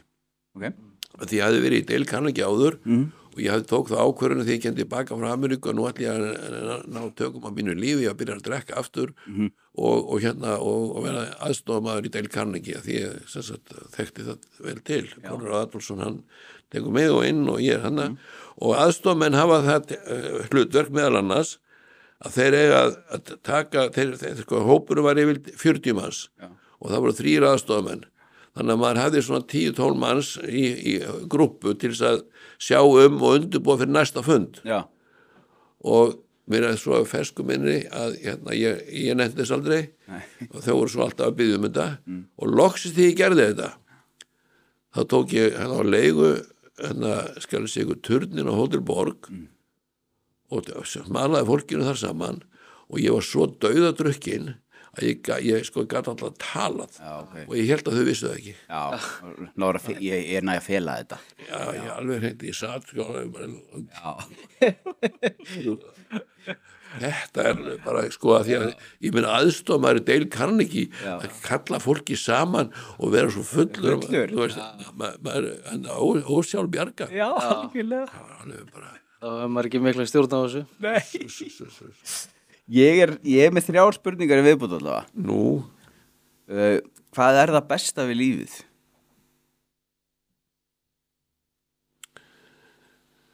Já, það er að þú hefur einhvern til þess að elska. Já. Það er bara engu líkt að elska. Eins og Bubbi sagði. Já. Hvað sagði? Það er gott að elska. Ég sem sagt, þó strákarnir mínir sem að Yngvi fæðist því í 19 ára og Tómas fæðist því í 24 ára, 25 ára og 24 og þannig að og ég elskaði þá sem sagt en ég var samt sem áður ekki tilbúin að elska ég var að drekka og ég var með hugan annar staðar og syndiði lítið og svo eignast ég Melkorku sem ég sagði áðan og þá allt í henni bara bráðnaði eitthvað og ég finn sko að bönni mín, ég elska þau án skilir það og það er svo góð tilfinning að hafa einhvern sem mann elskar án skilir það að það er bara það besta við lífið og ég á vinkonu í dag sem að mikil rosalega væntum þannig að og við höfum gott samband að þannig að þetta er bara skiptir öllu máli sko að þetta er ríkidæmi þetta er alvöru forréttindi en sko það er sagt stundum að ríkur maður hann á 1000 óskir veikur maður á eina þetta er nefnilega mjög djúpt sko að vera með þokkalega heilsu eins og ég er með þokkalega heilsu það er rosalega dýrmætt þannig að þetta er svar mitt við þessari spurningu hvað er besta við lífið og hilsa og hafa einhvern til þess að elska þá tökum bara vorneiti hvað er að versta við lífið það er óréttlætið í heiminum maður þarf að vera skal ég segja áhorfandi miklu óréttlæti og fólk sko sem á ekki til hnífs og skeiðar sendi mig konum daginn því að þegar maður er komin í þetta hlutverk að vera í stjórnmálum og við flokkur fólksins hefur svona að gefa okkur út fyrir það vilja hjálpa þeim sem minna mega sín og hún er sérstaklega hjartáfall fyrir einhverjum árum síðan búin að vinna í 40 ár og þú veist og hún bara upp á miðju mánuði í hverjum einasta mánuði þá hún bara allavega verið mat bara hárgröð og ég segi bara hvað er að ske hvernig getur þetta verið ef að annar borð á að veita fólki aðstoð við að lifa því að getur það ekki ég menna hún valdi ekki sjálf hún valdi það ekki á sér hjartaáfall þannig að svo tekir einhver ákvörðinu það að nú öryrkjar að fá svo mikið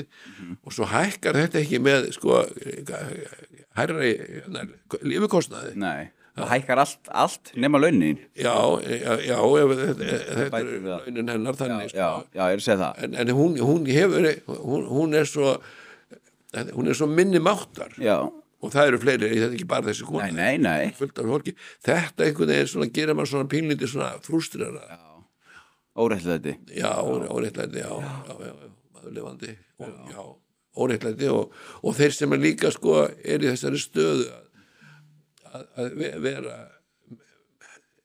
minni máttar sko að því að þeir bara ráðu ekki eitthvað líkamlegt eða hérna eða, sem hefur komið fyrir að þetta fólk sko á sannarlega samum að skil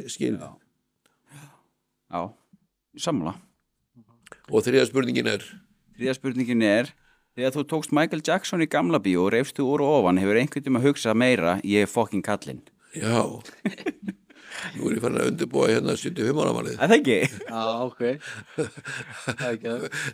Þetta var þannig með, hérna, ég veit ekki hvað ég fekk þessa hugmynd. Nei, ég var ekki ekki alltaf. En hérna, ég var sko í 3 mánuði, 4 mánuði, að undirbúa þetta atriði sem tók 4 mínútur. Það? Já, ég fór í danstíma 2 og 3 í viku og hérna, og svo þurfti ég að kaupa sérstakar skó sem voru með svona gat á hælunum sem maður gæti fest í nagla þannig að maður gæti halla sér svona niður og það var rosalega erfitt og leiðinni sko ég var búin að gera þetta í svona 1 mánuð þá tognaði ég mjög illa og ég gati ekki beitt mig sko og svo var ég að binda þetta og vona það ég er orðið góður og ammæli og svona svo kemur ammælið og þá er svona sagt, ég var nú að taka moonwalk en það var nú ekki áskrifað en fólk fatta ég meina þú getur séð að þú horfir á vídeóið að moonwalki var ekki æðislegt en ég svona þú veist en það sko máli var að Helgi Björns og þeir voru að spila hérna í partíinu og Helgi Björns hann spilaði hjá okkur í Hard Rock Café oft, það var svona húsband SS Soul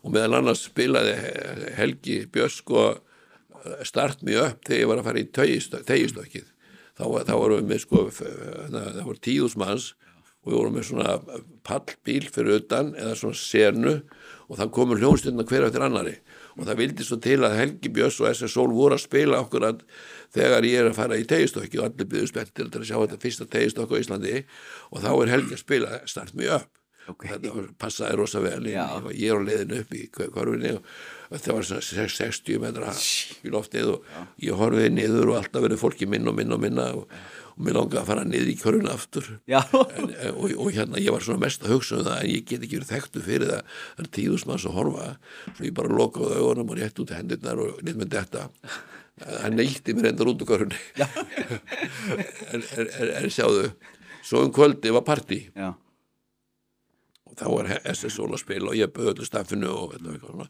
svo ákvað ég bara bríðar ég nú ætla ég að skemmta fólkinu og syngja fyrir það og ég fer upp og hérna var með einhvern hatt og ég segi nú ætla ég að gera sjálf að fíbli og syngja fyrir ykkur hérna og hérna Helgi Björns segi hvað lag viltu syngja ég segi hérna Brown Sugar Rolling Stones ok, ekki mál þau byrja þeir að spila og það er engin lígi, ég kunni ekki textan ég kunni ekki 1 orð í textanum ég kunni eina setningu Just Around Midnight og hérna og ég stendi svo illa gerður hlutur þeir eru að spila og svo ég kom inn og byrja að syngja og það, ég bara gati ekki, hvað ég gera ég kunni ekki 1 orð í textanum ég veit ekkert af hverju, ég hefði getað sungið Satisfaction svona, kannski svona skamlaust af því að það er svona lag sem maður þekkti mjög vel og en þetta kunni ég ekki 1 orð þannig að þegar Helgi fattar það þá kemur hann og syngur klánar þetta og svo söngi alltaf inn á milli hennar Brown Sugar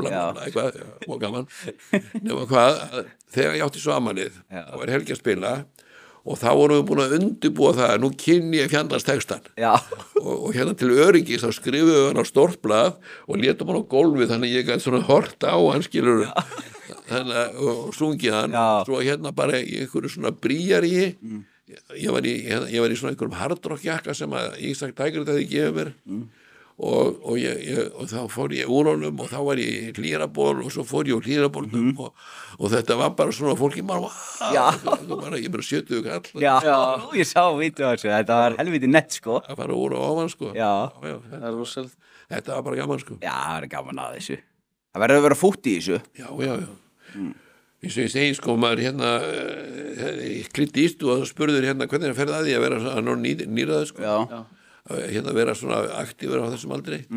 Það er einfalt. You don't let the old man in. Já, það er bara ungur. Já. Það eru bara sjálfur. Já, vera klikkar maður var alltaf, sko. Já. Ekki. Já. Það er bara geggjað. Það er bara flott. Já. Hver hefur haft svona mest áhrif á þig í þínu lífi?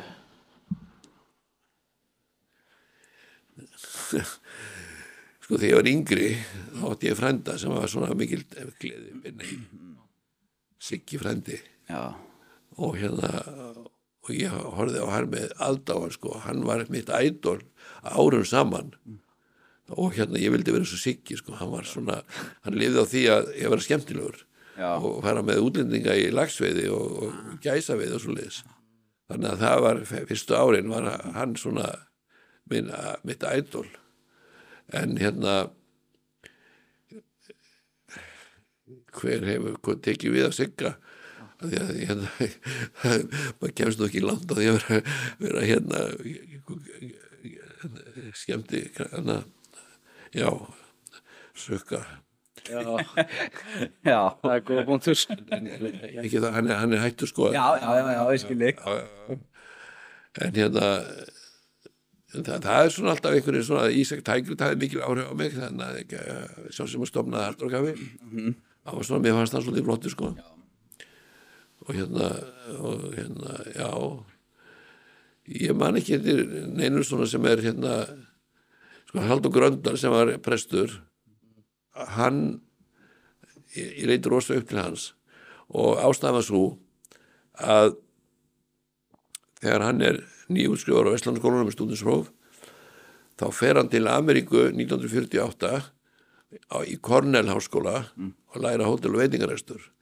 Þetta var sko, það eru 3 eða 4 manneskjur sko, bara síðan þá síðan 60-70 ár sem hafa farið í þennan skóla og lært hótelrestur. Þetta er svona sá skóli sem er hvað virtastur í hótelbransanum. Þessi skólar í Sviss eða ekki sens í þennan skóla. Halldór Gröndal fer til Ameríku, lærir hótelrestur í 4 ár, kemur tilbaka, opnar Naustið sem var algjör bylting í íslensku veitingarlífi 1954 og er þar bara mest áberandi veitingamaður landsins og flottastur og tók á móti öllum kóngunum og ég veit ekki hvað forsöndum og erlendum þjóðhöfingum og allt og síðan verður hann áfengin og bráð og hann sagði mér ekkert tíma að hann hefði verið fann að drekka eina flösku vodka á dag og þannig að þangað til að hann bara fekk áfall og fyrir meðferð eða fer sérst á spítala og hafði ekki drukkið síðan 1970 eitthvað og ég fer sérst að vera meðhjálpari hjá honum af því að mér fannst það svo flottur að hafa farið út í því að vera flottasti veitingamann landsins yfir því að vera flottasti prestur landsins og þannig að við fórum, ég var hjá honum 10 ár meðhjálpari og síðustu árið sem hann lifði þá fór ég til hans einu sinni í viku og við drukkum saman te og borðum Jakobs tekeks með osti.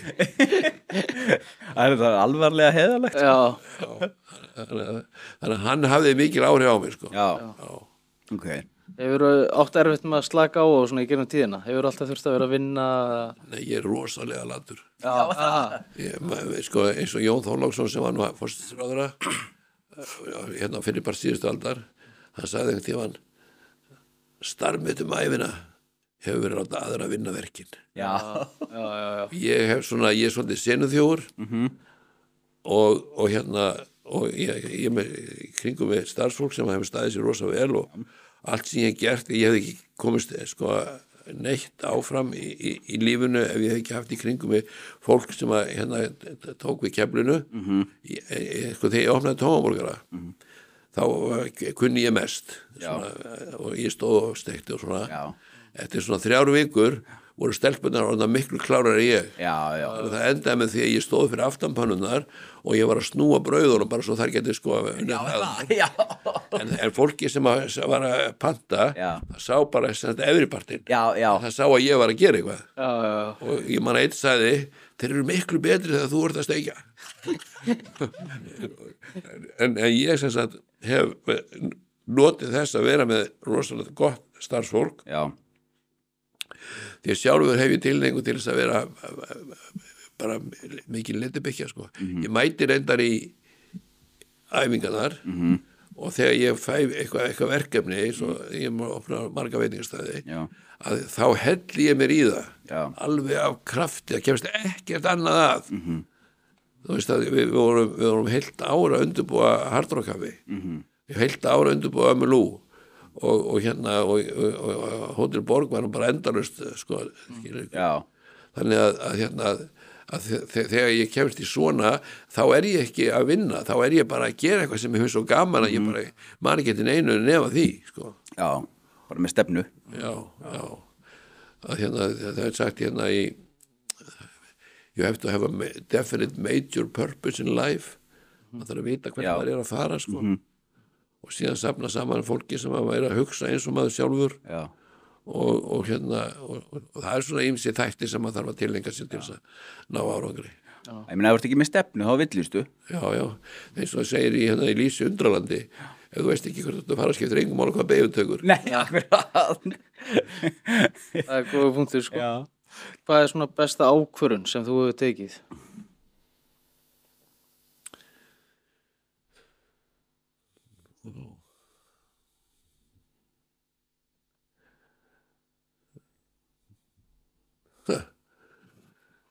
Þú segir okkur. Já. Sko helmingur öllum ákvörðun sem ég tekur vilsa. Já. Maður hérna svona einhvern veginn, maður þarf oft að lifa við það sko. Ef 51% ekki villisa, þá maður í góðum málum sko. Já. Og hérna, ég sko, það að opna Tomma hamborgara var rosalega góð ákvörðun. Og ég skýrði Tomma hamborgara því ég hefði ekkert annað nafn. Ég ætla kannski að skýra það Grensásborgara eða eitthvað og mér fannst Tomma hamborgara alveg rosalega asnalegt nafn.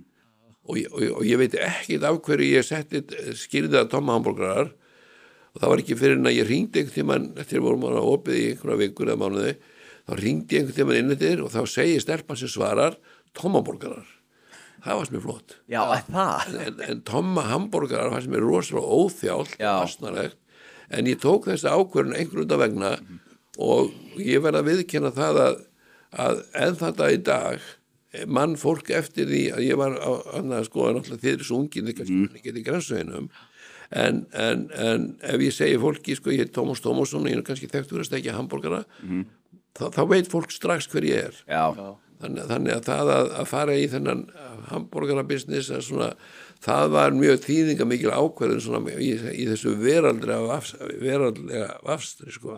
En annars náttúrulega það að fara í meðferðina var náttúrulega by far sem að hérna, en ég gerði það vegna þess að það var náungi sem að nuðaði í mér alveg dag eftir dag, ég var á löngu fyllir í og hann fyrir að koma til mín bara allt í einu bara out of the blue gæði sem að kynst í Grindavík nokkrum árum áður og ég þekkti raunverulega ekki neitt hann bara kemur dag eftir dag og segir þú var í meðferð ég var svo þreyttur á hann og ég sagði ok, ég skal fara í það djöfuls meðferð af því ég vildi bara losna við það en það að fara í meðferðina það er by far alveg rosalega þýðinga mikið hérna góð ákvörðun og þú ert þakklátur þessum manni í dag. Já, því miður gæti ég ekki endurgreitt honum vegna þess að hann byrjar að drekka aftur einhverjum mánuð seinna, fer til Ameríku er þar í 20 ár og var komin í þvílík efni að þú veist að svo kom hann tilbaka bara 60 kíló eða eitthvað og hann vildi ekki hafa vinnu fyrir sig hann mundi ekki eins og eftir sko okkar samtali í gamla daga og svo illa fara inn og ég gat ekki þó ég fegin vilja gert eitthvað fyrir hann því hann var svo illa farinn og hann dó bara til 2 ár sko. Já, ok. Mér er einhver að spyrja það því þú ert nú bara á þingi og svona. Af hverju er eins og á Íslandi, hvernig er leyft að loka eins og Vík meðferðarheimilinu í heilan mánuð? Já, þetta er bara skilningsleysi. Það ekki? Þannig að yfirvalda. Já. Sko, ég er núna, sko, hjartasjúkdómar og kransaði og krabbamein eru stærstu dauðsvaldar í íslensku þjóðfélagi og jafnvel bara í vestrænu þjóðfélagi. Númer 3 er alkoholismi. Já. Númer 3 stærsti dauðsvaldur ever. Já. En sá sem deyr úr alkoholisma, hann er alltaf skilgreindur þannig að sé deygur einhverju öðru. Þú fær hjarta áfall að því að þú er búin að fara svo illa með líkamann að hjarta þolir bara ekki lengur, það er allt vegna drykkju. Það er barn sem að það keyrt á barn og það deyr úr alkoholisma mannsins sem var að keyra. Og svona má lengi telja. Þannig að fyrir það að alkoholismi, hann er fyrirlitinn af mörgum. Akkur hýsar ekki bara upp með buxurnar og hætti þessari vitleysu. Akkurat. Ég meina, þetta er sjúkdómur og menn drekka því þeir ráða ekki við sig en þeir sem ekki skilja og hafa sett sig inn í þetta og jafnveg þeir sem skilja sem minnst, þeir eru oft sjálfur alkoholistar. Bara gera svona huggulega svona rauðvís, skilur eitthvað svona, engin veit. Svo fínt og svona. Já, og svona bak tjöldin og svona eitthvað. Já. Þannig að fyrir vikið að þá á maður auðvitað ætti, það kostar 10 milljónir að fara í hjartaaðgerð og það eru 400 manns á ári sem fara í hjartaaðgerð. Það eru 4 milljarðar bara fyrir aðgerðina sem slíka fyrir utan allan annan kostnað í kringu hjartveika. Sjáðu, auðvitað ætti alkoholismin að fá hlutvarslega jafn mikið greitt frá hinu tryggingastofnun eins og hjartasjúkdómar, krabbamein og allt þetta fær. En við fáum bara brot af því sem við ættum að fá. Ég meina það fara 2300 manns í gegnum Vog ári en þeir var borga fyrir 1650, skilur. Þannig að það er bara að redda sér pening fyrir hinum og þetta er svo ósangjan. Þetta er það sko. Og þannig að þetta er bara skilningsleysi og og svo er til dæmis Krýsuvík sem að Krýsuvík og Hlaðgerðarkot þetta eru í dag einir svona bestu meðferðarstöðvarnar sem að langbestu. Þeir sem að eru virkilega illa á sig komnir og fara þarna þeir ná alveg svakalega flottum árangri. En þessi staðir eru fjársveltir af því að það er bara skilningsleysi. Það er ekki, þetta er bara skilningsleysi hjá þeim sem taka ákvörðunina. Þessna er ég að vonast á þinginu í dag eru kannski 5-6 aðilar sem að tekja þetta eigin raun og dropinn hólar steinin. Þannig að ég býr svo von í brjóst í mér að það verði hægt að leiðrétta þetta og auka framlög og svo eins til dæmis ég fer stundum í fangelsi með í sambandi við tólsporakerfið og þá hitti maður þetta fólk sem þar og það eru kannski ekki margir sem eru að reyna að vera edrú í fangilsunum en það er rosalega ósangirni í fangilsum til dæmis að það er kannski einhverjum strákar sem eru kannski öðru konum með tvítugt sem eru konir í einhverjum strákar sem lendur bara einhverju vesinni allt þeir konir í fangilsi bara í skóla í glæpaskólan að læra og þessi gæri ættu bara að fara í meðferð og fá bara hjálp og svo eru menn kannski, ég hitti einnum daginn sem var með 6 ára dóm að því hann keyrði fullur skilur, hann bara var tekið nokkru sinni fullur og hann sagði, ég á líklega eftir að fá 3 ári viðbót allt vegna þess að hann keyrði fullur sem er svona, þessi náungi hann á ekki verið í fangilsi í árun saman á eitthvað bara svona einhvern veginn að hjálpa að laga forritið Ég var í 4 mánuði á Hlaðgerðarkoti og ég er bara skuldað þeim lífið mitt í dag sko. Já, þannig að þú veist hvað er að tala um. Já, alveg 100%. Og ég fer mikið eins og á Hlaðgerðarkoti, við erum báður eins og í fangelsum líka sko.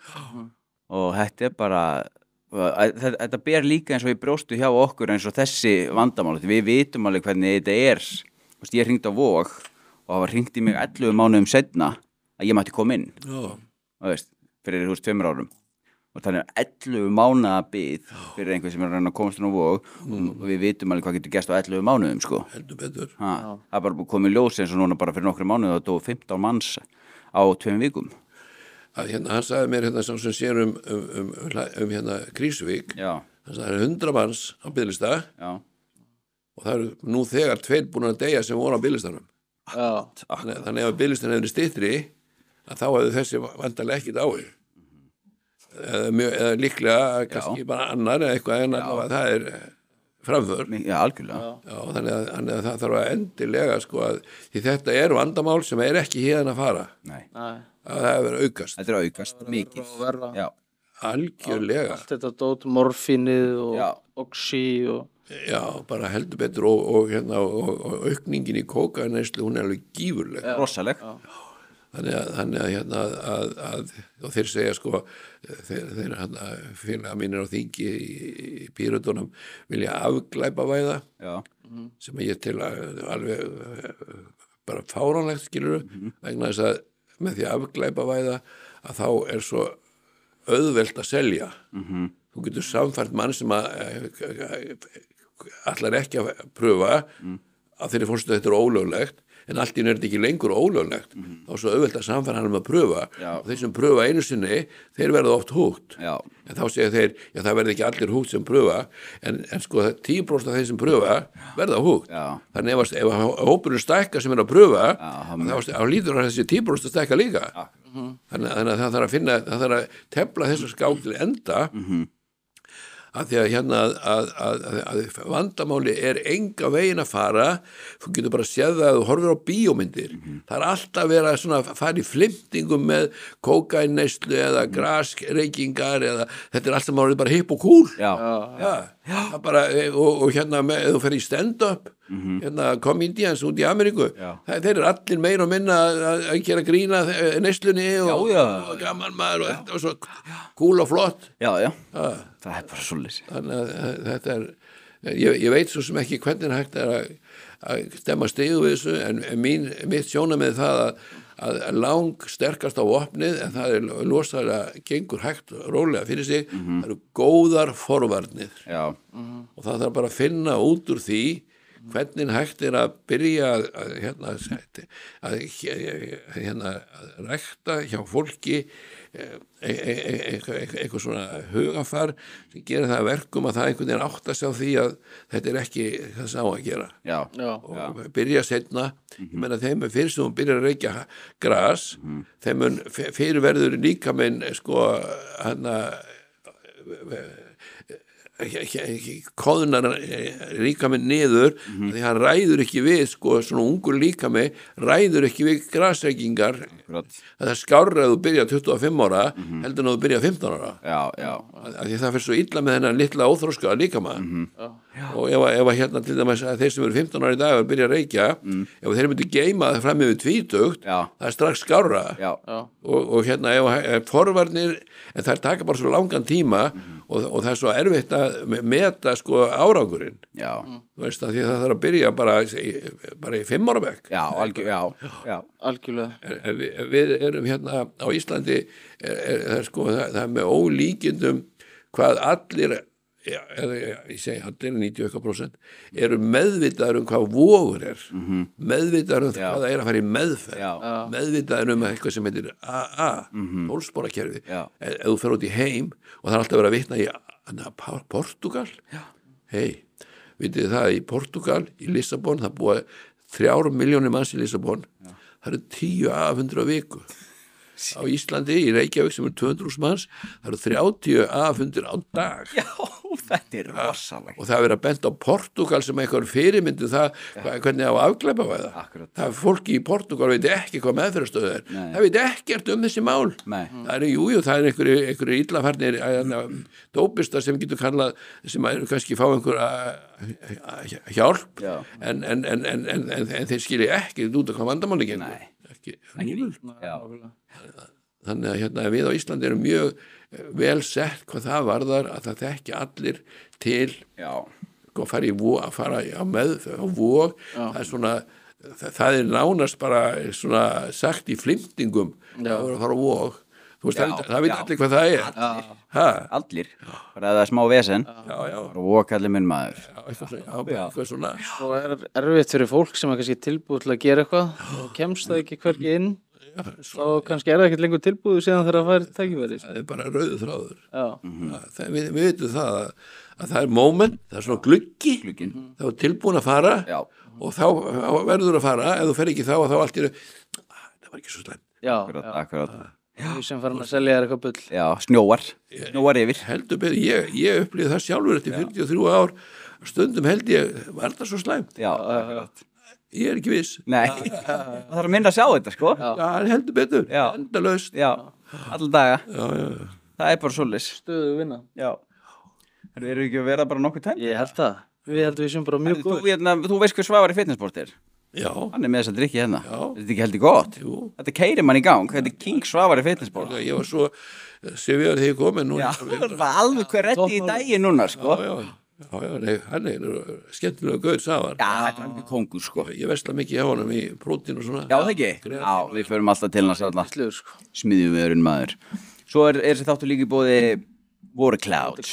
Þá eru með hárvörunar. Þú ert nú ennþá með hár. Nóg að því mér, þú ert með þykkara hár en ég, sko. Ég er ekki bara hákollvik og þykkir kálvar, sko. All right. En þegar ég sitt í hárið á mér, þá notaði þetta frá Waterclouds. Já. Það er bara svolítið. Ok, Við erum líka með fyrir skeggið. Og olía sem á mikið upp skeggið, já, sko. ok, já. Það er svona nýjast í þessu. Ég veitir að maður fer alltaf eitthvað í flösi skegg. Já. Þegar ég Waterclouds bara redda manni alveg. Já. Herðu, Tómi, það var virkilega heiður að fá þig og ég þakka þér innilega fyrir að koma til okkar. Takk hérlega fyrir að Honor is mine. Hegi? Já, Tom Jones kom á Hard Rock Café og ég sagði, it's an honor to have you. No, the honor is all mine. Já. Þetta Fá að koma. er auðmygt og umburðarlendi. Já. íspilninu. Já. Þaukum íspilnum fyrir líka. Herðu, farið varlega helgina. Já. Takk hérlega fyrir okkur. Áfram veginn. Áfram veginn, baby. Bara svoleiðis. Geðveikt. Takk.